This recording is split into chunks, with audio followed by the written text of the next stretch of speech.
Okay.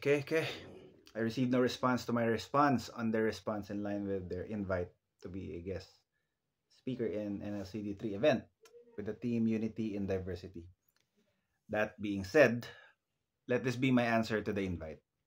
I respectfully decline the invite to be a guest speaker on the said event, but I am with you in spirit in the LCIF advocacy.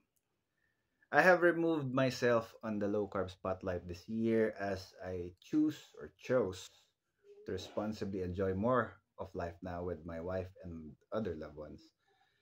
Despite my efforts on the low carb community, the legal death threats I received back when no doctor, no dietitian, no fitness trainer, nobody was vocally fighting for the cause in 2018 to 2020.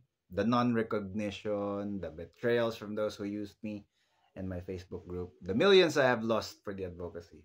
I'm already happy and fulfilled with what I have accomplished as the low carb trailblazer. So again, thank you for the invite.